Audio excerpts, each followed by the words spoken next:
So my guest today is a 15-year-old who found me through a friend of his on Instagram and then asked me if I'd be interested in having him on the show to talk about the abortion debate. It seems to be a pretty big debate going on lately. So we will hop into that here in just a moment. You're listening to the Unframe of Mind show, the place to have the most mind-stretching, unprotected intellectual intercourse of your life. Your host, Daniel Wagner, battles the forces of evil by lobbing fiery balls of truth, reason, and evidence over safe room walls. Alrighty, and today I have my guest by the name of Hunter Parker. He's a 15-year-old fellow ginger who seems to share some interest in philosophy and politics and can't really find the intellectual conversation necessary to fulfill him at school and whatnot, just a hashtag public education. And so he decided to hit me up and see if we can get into the nitty-gritty of the abortion discussion, I guess. I have no idea what your views are. We're going to find out today. So welcome to the show, Hunter. Thank you. We'll just start here. If you wouldn't mind telling the folks a little bit about yourself, how you got interested in politics and philosophy and that kind of thing. We'll just go from there. Politics and philosophy has always been part of my life in a small portion of it because, in fact, ever since I was little, my allergies have been so bad I wasn't able to go outside, so I'd always just stay on the news and ask just different questions about why. I'm not trying to change the topic here at all, but why, if God does exist, why does he let all of the bad and everything else happen if he gave his only beloved son to save us from our sins? Right. So basically you're just asking the tough questions and you just started getting interested in trying to find answers and figure out why people think the way they think. Is that fair to say? Yeah. Oh, okay. That's pretty much the same place I started at the time. It's probably about your age, roughly. It's interesting to see how that develops over the years, and I think you'll be surprised as you reach, say, your mid to late 20s, how much you'll change yet again as you learn more. But for now, you're still in the learning phase, yeah. Yeah. So what's one of the big things that's got you interested right now? Some of the big things I've been reading about personally is the abortion debate, which we'll hear for today, but also assisted suicide, if it should be legal or not, and marijuana, honestly. So you're interested in, yes, that is some of the major topics that we've been struggling with as a society lately. I think, especially the abortion debate over the course of the past 2 weeks. It seems like that's all we hear, especially as Alabama has just passed their new legislation. In regards to the assisted suicide thing, what gets you interested in that? Why that particular topic? It seems like kind of a dark topic to be interested in for a 15-year-old. Yeah. I've always been told I probably have the darkest mind of all of the people in my friend group, so that's kind of one thing. Yeah, I did notice that going through your feed. I'm like, man, this kid is either just generally dark or something's terribly wrong. So I don't know if we'll figure both. out. It could be both. I don't know if we'll solve all those problems today, but we'll definitely take a shot at it if you're game. Yeah. Here a while back, not too long ago, I've actually had a couple of friends of mine I've lost from suicide and everything, but one of them was a case of assisted suicide. Man, I'm sorry. And yeah, that's not cool. Like how old? One was 17 and the other was 18. And one of those was assisted suicide? Yeah. Not legal, I would say? No. Wow. That's insane. I didn't even know that was a thing that you could do. It seems like a lot of kids about your age start kind of falling off. It's almost like there's this difficult spot that people have to get through. Make it to adulthood, you're fine. After that, you're like, you realize life isn't all as dark as it might seem to be. That maybe things aren't. Everybody struggles with the same shit. It's just part of it. I can't say I personally lost anybody myself, so I imagine that's pretty difficult for you. It is, but I mean, at times it's just kind of. At times I get down to spots like that, but I just kind of look through old memories and stuff like that, and it just kind of brings me back out. And just think how proud they would be of how I've grown as a person. Yeah, right. Definitely. I mean, it seems like, I mean, just based on our interactions, that it seems like you're really smart, very intuitive, or not intuitive, but curious, very interested in the world. Like, we definitely need more people like you, so I definitely would never want you to go down that path, for sure. We definitely need more curious minds out there asking the tough questions, being willing to, even think about these things, because it seems like a lot of people just get in their dogmatic ideas, and they're just comfortable staying there. Man, so yeah, definitely don't do that, homie. Yeah. And like one of the posts you said, or you commented on, I don't remember the exact comment. It was, to sum it up, basically, it was not, if you don't like the way I think or the things I say or do, that you can just kindly fuck off. Okay, I found it. It was on a post that I seen. You had a pentagram on there, an upside down pentagram. Yes. And basically it said, let me get some shit straight. If you know me for a while, just, that kind of thing. And what you just said, it says, and I responded, no sugarcoating and no punctuation. A true trailblazer. So yeah, we definitely need more people like that. Maybe a little more punctuation. That would be very helpful. I mean, if you want to communicate your thoughts, it definitely helps to punctuate and put in pauses every now and again. No problem. But I wouldn't expect anything different from 15-year-old. Yeah, normally I'm pretty decent with punctuation and everything, but with that and everything, I was on a roll. I was on a roll that time, so I'm just like, meh. So tell me about the upside down pentagram. Was there any significance to that? My whole family is Christian, and it's not because I want to rebel or anything, but I've just always had Christianity pushed onto me and had it where, like, if you don't feel the superior being, that you'll basically go to hell. That's how it's sold to you? Yeah. Oh, wow. That's kind of how it came on to me.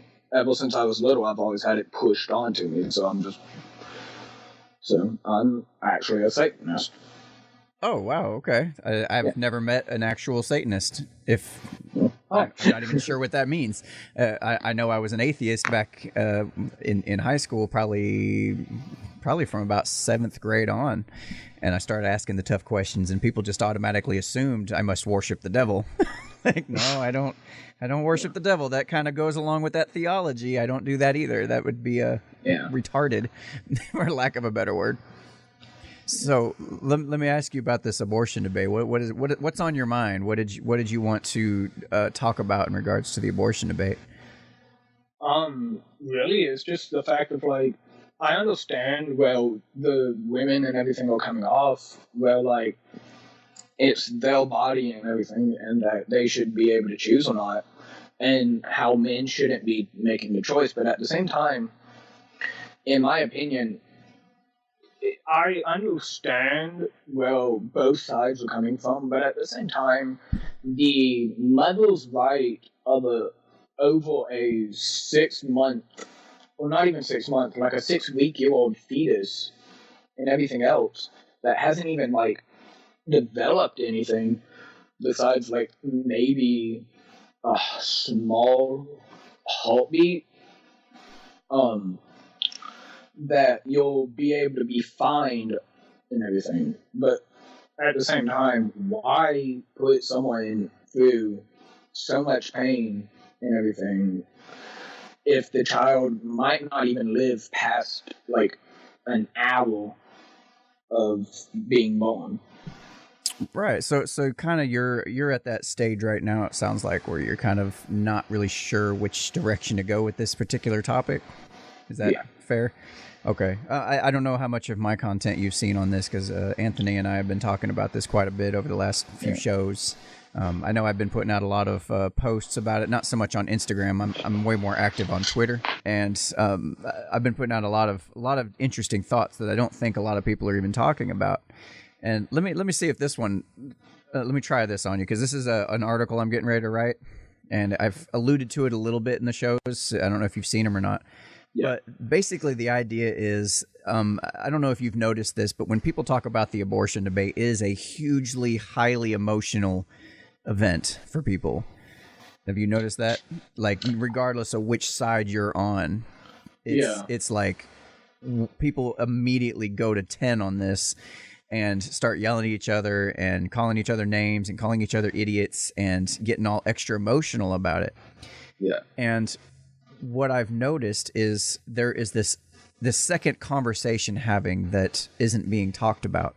The conversation goes something like this. It says, if I win, I'll get the full force of the state to help implement and enforce my will against you. But if I lose, then the opposite is true. And it makes it so that the stakes are so much higher, because essentially there's a gun in the room. Essentially, the state is force. There is a gun in the room. There is. It's almost like two people are sitting at a table trying to have a conversation, while having a gun pointed at both of them. Yes. Meanwhile, the state is standing there with a gun to both their heads, and if one of them loses, the other one gets shot. That's basically the best analogy I can come up with for that. Does that make sense? Maybe why everybody's so freaking out about? Yeah. And I've actually seen something on Instagram, going through just the feed and everything, saying that I'm sorry that everything's blown up out of proportion, but the public and civilians cannot think clearly while there is a gun in the room. Okay. So leading back over to where you are. Yeah, that's pretty much where I'm at, and I feel like that's why people are so tied up in this conversation, and they cannot relax into it and actually think clearly.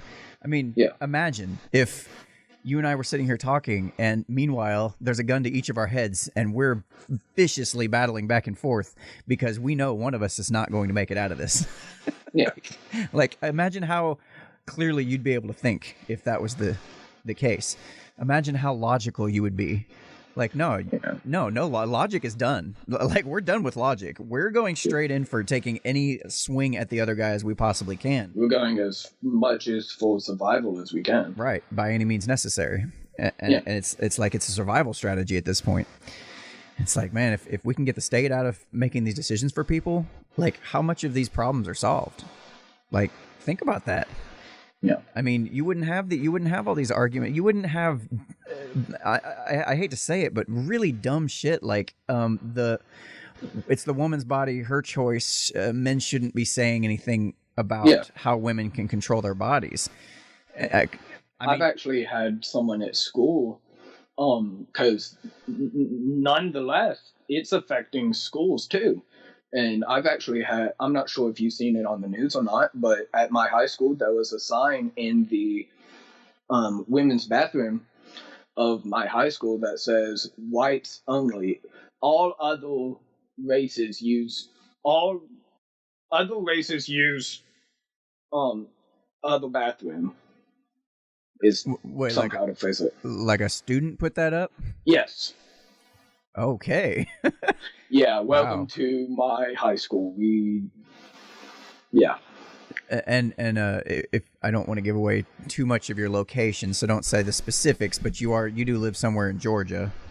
Yes. I guess that kind of helps contextualize this a little bit. Yeah. So the whole news cycle getting people divided has trickled down to even your own school. Yeah. Where students are brazen enough to put up signs on the bathrooms saying whites only. And like, I would hope that the majority of the students' response to that was to laugh and say, "This is stupid, tear this down." What'd you say the response would be? Most of the response was a ferocious backlash towards the school. Yeah. Because of the fact of, I think the news reporter said like 94% well, not even 94, like, it was somewhere in the high 90s was, of the majority of the school was white, while all the other was, like, African American or Asian or mixed or anything like that. Right. So there was a huge backlash. Yeah. So I mean that's understandable. That's good. I think that's a good sign that maybe you got a couple of they might not even have been racist. They might have just thought it was going to be funny. I mean, yeah. I think about how my mind frame was back when I was in high school. It's like I would have done some stupid shit. Maybe not that specifically, but there's a lot of things that I would have done that was pretty fucking stupid. if you stand back. And some of the stuff I do and say and everything. I don't know if you've seen it, but there was a video. If you scroll on down through my account, it was when I was in middle school. It's actually pretty fun. It's something me and my friends just had a laugh about doing. Mm-hmm. Them like the little plastic orange juice cup kind of things? Yes. With like the tinfoil lid? Right. You remember the like ice cream, the orange ice cream that they would have in them? Oh yeah. Yeah, well basically I took one of those and we were outside of the lunchroom and I just sat there and like headbutted against it. And it just like exploded basically on my face, around my mouth and everything, and we were just laughing about it. Oh yeah, just dumb. I mean, like, what adult do you know that's ever going to do that? Maybe you might find the rare adult that gets drunk enough and might think about doing it, but help people get to a certain age and they're so self-conscious they wouldn't even try. That's the thing. I've always grown up with people like picking on me and making fun of me and talking about me behind my back and stuff like that I've just gotten to the point where like I'm so used to it that I don't even care. I don't even notice it anymore. Well, that's good that you got a thick skin for sure. I think it's going to make you a lot stronger competitor, especially as you get older in terms of having these kinds of discussions and debates. If you can get past all the insults and the just the nasty shit people say to each other. Yeah. I understand that. I was there. I got people making fun of me all the time. I was literally the shortest kid in my whole school, 9th grade year. Wow. The shortest kid. I mean, I'm not a whole lot taller now. I'm 5'8". It's just average height, but and all these beasts around me I work, I'm like 6 foot tall and above. I still feel that same kind of feeling I felt in 9th grade. Like, oh God. Oh. See, what's funny about that, about height and everything that you brought up height, my dad is like 6'4", and my mom is 4'11". Holy shit. Yeah. That's crazy. You have a giant and a midget. Right. No kidding. Is she legally a midget, or is there... she's an inch taller than a legal midget. That's what I thought. 4'10" was the legal height. Yeah. That's crazy. So she's like, yes, I made it. It's funny. That's awesome. Man... go ahead. And then you have me in the middle that's like 5'9". Dang, you're already taller than me. So I'm sure a lot of people make fun of your speech, the way you talk, yeah? Yeah. Okay, but I'm not making fun of that, but I am going to say, if you ever say the word height again, I'm going to smack the shit out of you.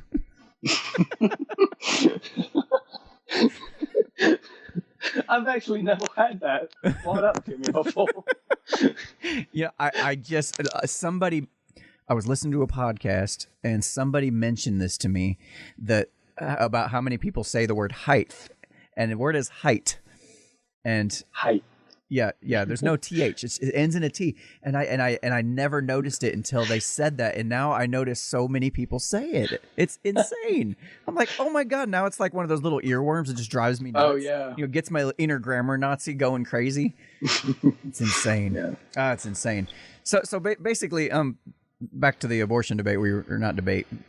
More of a discussion, really. Yeah.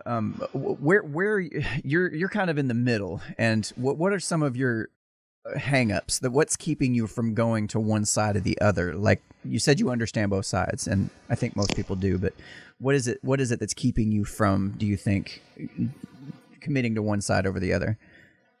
I do understand, or like you just stated, I do understand both sides, but also that's the reason I was mentioned my school. And we got off topic there, but we actually had a group of girls and everything literally get doing lunch, and this was like a few days ago. Get doing lunch, get up on their table, and was like, we have an announcement, and then just started bombarding like the guys in the room, just like holding insults and stuff like that because of the fact that like we're guys and they're against like the abortion laws and everything, and it's just like, and one of them stated like, if you don't have a uterus, you don't have an opinion, and it's just kind of like, well, I mean, on one side, I can understand that because we're not the ones going through the 9-month cycle of just pain. So you're saying that if you have you're understanding that if you have a penis, you're not going through the experience, and therefore that means you cannot have an opinion? I mean, I understand that because of the fact, like, I can understand where they're coming from. Well, since we men don't have a uterus and everything, we don't have to like worry about like the 9 months of like carrying the child and everything else.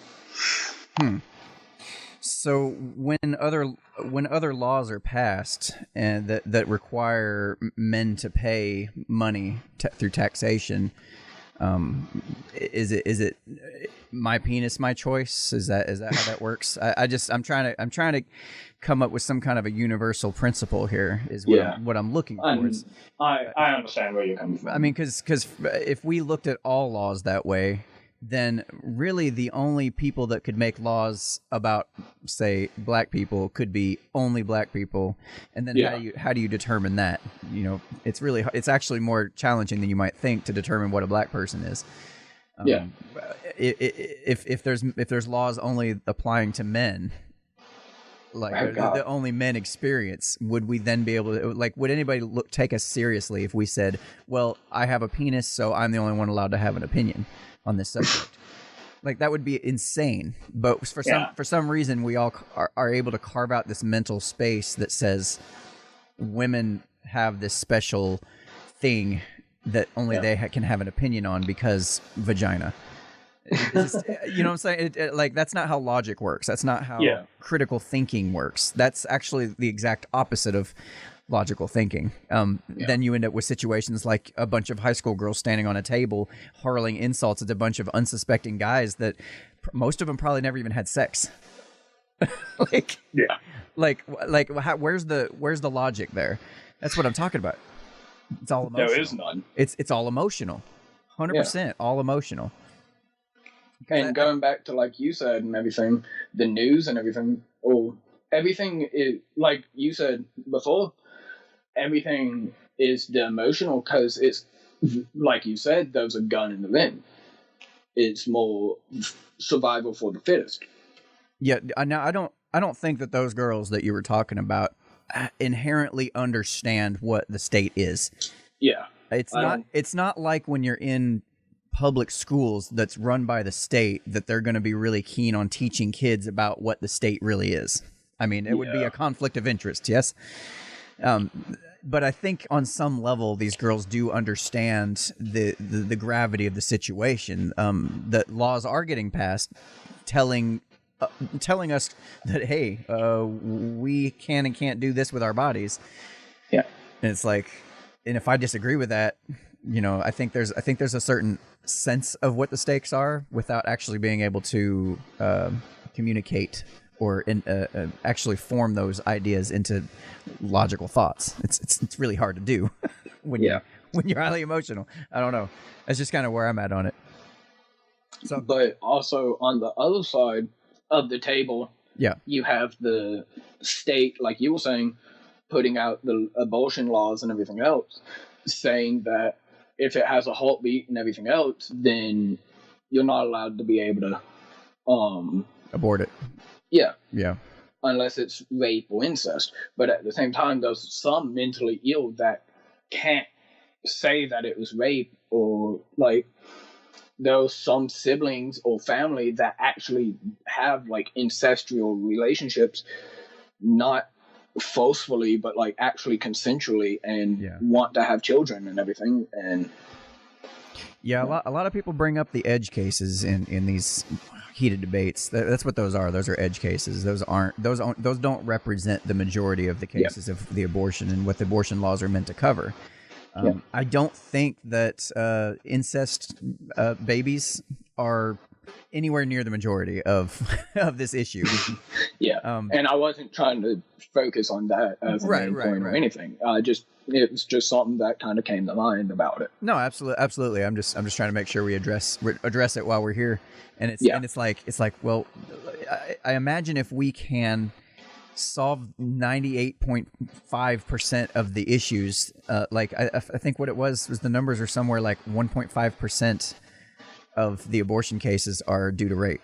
Like, okay, so let's maybe focus on the 98.5 over here of other cases and see if these laws fit, see if that makes sense. Yeah. Because ultimately the US government and the state government is not in the business of making specialty specific laws. They're in the business of according to most people, they think it's a democracy where it's supposed to be the law that most people want, or the most people in the population, so it has to work for the most people. It's like you can't then say, well, we got these 1% of these cases or this and that, and it's like, no, let's focus on making a law that covers the majority of the problem. I think that's kind of what Alabama was trying to do.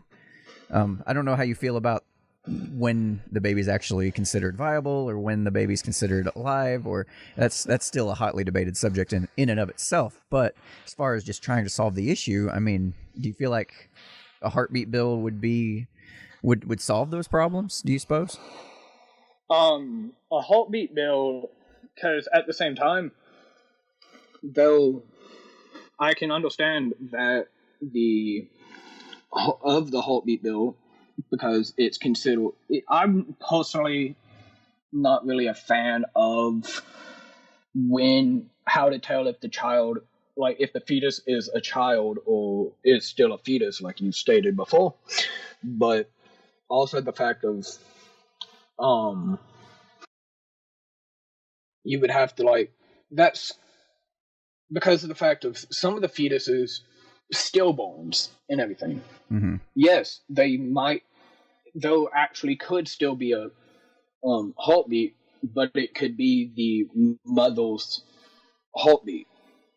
Oh no, because that is picked up. Yeah, I think that OBGYNs are pretty well familiar with differentiating between a baby's heartbeat and the mother's heartbeat. First thing is I know right off the bat from having multiple children is the baby's heartbeat is much more rapid than a what would be a healthy heartbeat for an adult woman. Yeah. So that I don't think that argument stands.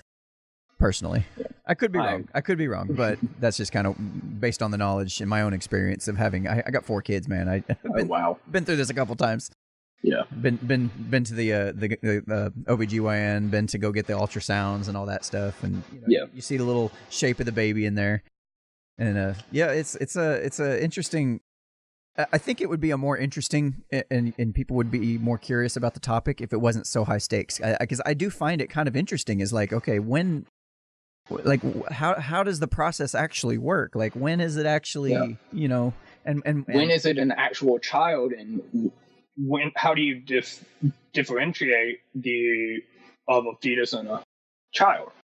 Yeah, basically that seems, and then what fascinates me also is, why is it some people can't seem to agree on this? That's what fascinates me, is like, they're like, people are anywhere from conception to all the way time it's born. People are like trying to figure out where the line is that it's okay. And it's kind of interesting though that nobody seems to focus on the prevention rather than the cure. Yeah. Has that something that's crossed your mind at all? Like, there have been things and everything. You know what I mean? That, like, yeah. And just to be clear, for those who don't know what I mean, is there's so many choices that a woman and a man makes leading up to the need to have this debate about whether or not to abort a baby or not, that there are other decisions that could have been made, other choices that could have been made. For example, the woman could have chose to keep her damn legs closed. I mean, it is a choice. The woman could have chose to pick a better dude. The woman could have chose to wait until she was married, or she could have chose not to go to that party, or there's so many choices that have to be made that end up with you pregnant. Yeah. In most cases. I'm talking about the 98.5% of cases. Yeah. Or like in the men's side and everything, you were listening off the woman's side choices and everything. The men's, they could have kept the fucking dick in the pants. Yep, absolutely. And that's all we heard. I've actually had my English teacher, start like mentioning that and everything, that the guys are more likely to feel more like lust and everything than love, and that kind of started a small heated debate in itself and everything in the class. Yeah but at the same time, I just kind of stayed out of it because I was listening to both sides and writing down, and then at the end I kind of stated my stuff because the teacher looked at me and was like, you haven't said anything, so why don't you say anything? And I'm just like, well, here you go. And I basically dropped about 3 stacks of notebook paper down on my desk and started listing off. So how was that received? She just kind of looked at me and was like, I had no idea you were taking notes, because I was literally like I was sitting back, just relaxed as all can be, not paying any never mind to what people were saying, except for like the stuff I thought was essential. Yeah.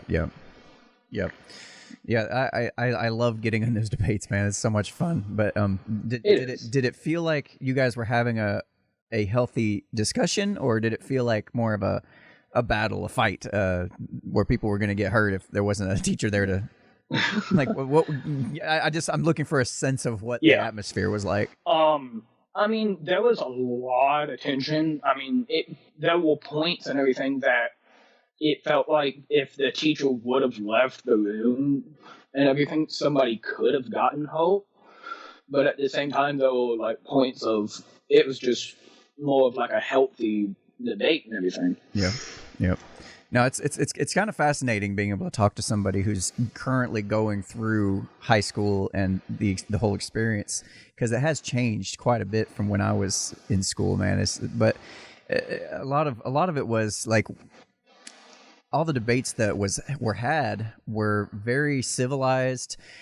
We disagreed, but it was like we battled back and forth with our points, but at no point did I ever feel like I was in some kind of danger or some kind like somebody was going to get mad and lash out. I never felt that way. It's like it felt safe and comfortable to bring up really tough subjects around people, and it was fine. We could talk about tough things without and still be boys, still be friends, Yeah. You feel like all your friends have to be like agree with you 100%, or I know you probably don't, but a lot of them. I actually have a couple, or I used to have a couple of friends that would constantly be like, if you don't agree with me, or you don't do what I want to do, or you don't eat the things I want you to eat, or say the things I want you to say, and stuff like that, basically making me a puppet of their own demise. Not that they wouldn't be friends with me, and that was back when I was still a small little basket case of invisible. Wait, you're not now? No. Okay. I'm well known. Oh, I thought once you started there, you're always there. Still nobody even knows I exist. I'm just kidding. There's a lot of people that have no idea I exist. Like, they know my name, but they don't know who I am. So I do find that interesting, because I cannot think of a single person that would have, for lack of a better term, unfriended me because they disagreed with me. Like back when I was in school, I can't think of a single person. I know plenty of people we disagreed with that we didn't see eye to eye, But the idea of just like, well, I'm not going to be friends with you if you don't do exactly as I feel like you should do, and you have to believe a certain way, and you have to act a certain way, and like you said, eat the certain foods I eat. That must have been the vegetarian people in your life, I would say. Actually, no. Oh. It was not really vegetarian or vegan. It was just kind of like, I mean, there was some aspects to it, but not really. Oh, okay, that's interesting. Somebody with a normal diet, or I'm not really sure what were how they trying to get you to eat. That's so strange, right? Yeah, they tried to put me on an all seafood diet of all things. An all seafood diet. That's okay. Yeah. And you're like looking at them like, look, lady or guy. I'm assuming lady. Yeah. Okay. I don't know. My first assumption was wrong. My second one was correct. So we're doing good. It was a lady. We're doing good. 1 for 1. 1 for 1. No, I try not to make too many assumptions, but sometimes they're safe bets, but not always. All right. Well, Hunter, listen, I really appreciate you reaching out and coming on the show and even wanting to have this conversation. It's not an easy one. It's one that people 3 times your age still struggle with. It's, I'm just glad that you're open and willing to think about it and consider it, and you're willing to have the discussion with people that you don't even know. That's great, and I hope you definitely keep moving that direction. And I have to honestly say thank you to let me be on the show and be part of this and actually give me time that is you could probably be spending with your family or friends or doing something else. Oh, you bet your ass I'm about to right now as soon as we hop off here. Yeah. I'm fixing to go out. I'm fixing to go outside with my daughter. We're building a fort in the backyard. Oh. So it's coming out pretty cool. Pretty cool. Oh, that's sweet. So, but anyway, if there's anything else, if people want to reach out to you, where's the best place they can do that? The best place they could do it with would probably have to be my Instagram. All right, and what's the Instagram for the podcast listening audience? Wait. What's your Instagram for the podcast listening audience that's too lazy to come to unframeofmind.com and actually look at the show notes to figure out what your URL is? Is that better? My Instagram would have to be Death is the New Love, which is, but instead of spaces, it's underscores in between. All right. Each. Death is the New Love, underscore between everything. Got it. Yeah. And I will make sure to include that in the show notes as well for you. So that way people who aren't too lazy, and I only say that because I'm that guy that's too lazy to go check the show notes after I listen to a podcast. If they don't say it. Anyway, I sure appreciate you, man. And I look forward to having another conversation like this, man. Yeah.